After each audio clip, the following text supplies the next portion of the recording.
सभी लोगों को नमस्कार। हमें पता है कि इस वीडियो को खोलन से पहले कि आपने एक थंबनेल देखो है। बात थंबनेल में एक सवाल लिखो है।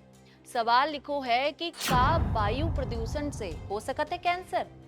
हाँ भैया, जो सांस ले रहे हो तुम लोग, भाई से हो सकत है कैंसर। चिंता का विषय तो है ही भैया। काहे कि brain cancer, lung cancer, blood cancer, ऐसे तमाम कैंसर तुम सब ने सुने हुए हैं। लेकिन हवा जिससे जीवन है, उससे भी का कैंसर हो सकत है? ये सवाल का जवाब डॉक्टर ने तो दे दो है और डॉक्टर ने कही है हाँ। सुनकर झटका लग गओ ना? हमें भी लग गओ तो जब हमने ये पढ़ो तो कि डॉक्टर ने कह दी है हाँ। लेकिन कई शोधों में ये साबित हो चुको है कि ये सत्य है कि हवा से कैंसर हो सकत है। हम नहीं, ये डॉक्टर ने कही है।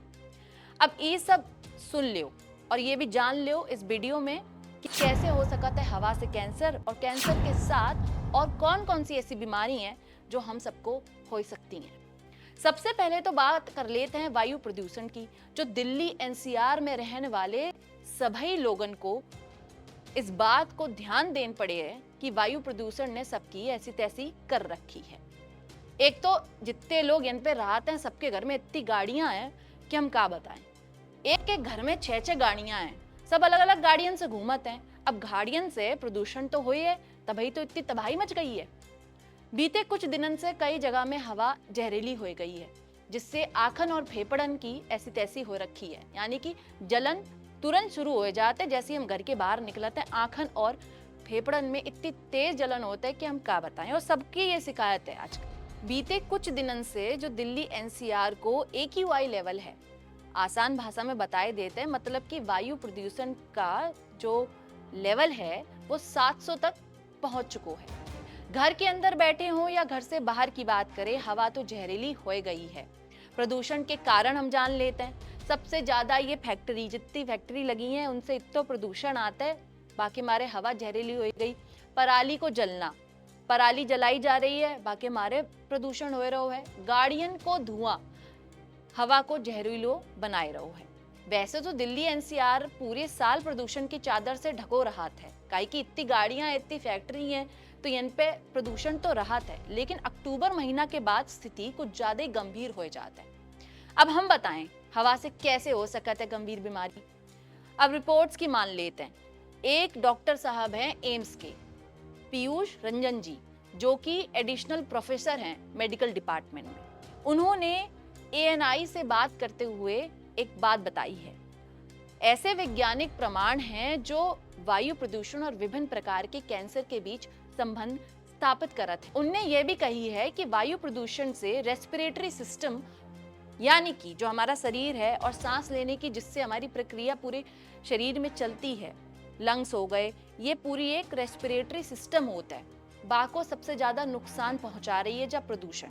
और उसके अलावा हार्ट अटैक, ब्रेन स्ट्रोक भी इससे हो सकत है। इसके साथ एक और बात बताइए कि जो गर्भवती महिलाएं हैं उनको तो बहुत ही ज्यादा खतरा है इस प्रदूषण से। कैंसर होत कैसे है अब बताएं। सरकार की बात करें तो वही ऑड इवन वाला फॉर्मूला ले आते हैं सरकार हर साल कि भैया ऑड इवन, यानी कि नंबर के मुताबिक ऑड गाड़ी का नंबर है तो इस दिन चलेगी, गाड़ी का नंबर इवन है तो इस दिन चलेगी। ये एक फॉर्मूला है दिल्ली सरकार का जो वो हर साल इस समय फॉलो कर देते हैं। कुछ दिनों के लिए उनने स्कूल भी बंद कर दिए हैं और ऑफिसेस को कह दी है कि वर्क फ्रॉम होम का रास्ता देख लियो, ताकि तुम लोग घर में बैठो और अपने लैपटॉप पे काम करो, यानी ऑफिस पे आवाजाही करने की कोई जरूरत नहीं। लेकिन जब समस्या चरम सीमा पर आ जाता है तभी ये लोग एक्शन काहे लेते हैं। इससे पहले कोई एक्शन नहीं लो जाता है। काहे इस बात की नहीं गंभीरता समझी जाती है कि प्रदूषण से किस तरह सभी लोगों को तकलीफ हो रही है। अब भाई स्मोक के बढ़ते ही एक्शन ले लो गो। का पूरे साल ये एक्शन फॉलो नहीं करना चाहिए?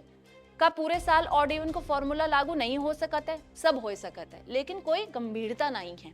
एक और बात, प्रदूषण को कम करना सिर्फ सरकार के हाथ की बात नहीं है। हम और आप भी इन चीजों की गंभीरता को समझ सकते हैं। कोशिश करें गाड़ियां कम इस्तेमाल करें। सब लोग अगर 6 लोग हैं, 5 लोग हैं, तो जरूरी नहीं सबके पास गाड़ी हो, सब लोग उसी तरीके से चले। अपनी जो आगे आने वाली पीढ़ी है उनके बारे में भी तो हमें सोचना चाहिए कि नहीं। और हम सभी को इस सबसे प्रॉब्लम है। प्रदूषण बढ़ेगा तो हमारे ही शरीर को तकलीफ होगी। और जैसे कि इस वीडियो में हम शुरुआत से कहते आ रहे हैं कि कैंसर हो सकता है इस जहरीली हवा से। हम और आप जब मिलकर इस पर काम करेंगे, इसके बारे में सोचेंगे, गंभीरता को सोचेंगे, तभी तो बदलाव आएगा। इसीलिए आने वाली पीढ़ी को सुरक्षित वातावरण देना हम सबकी एक जिम्मेदारी है। आप और हम इस बात की गंभीरता को समझ लें तो बहुत ही ज्यादा अच्छा हो जाएगा भैया, वरना यहीं खांसी खांसी करते रहना, अपने रेस्पिरेटरी सिस्टम को खराब करते रहना। और सुरक्षित रहना है तो खुद को एक्शन में आन पड़ोगो, बाकी कोई और उपाय नहीं है। हमें तो नहीं पता है, आप लोगों को अगर पता है तो इस वीडियो के बाद देखकर कमेंट सेक्शन पर अपनी राय हम लोगों को जरूर बता दियो, ताकि हम जाने कि तुम सब का सोचत हो।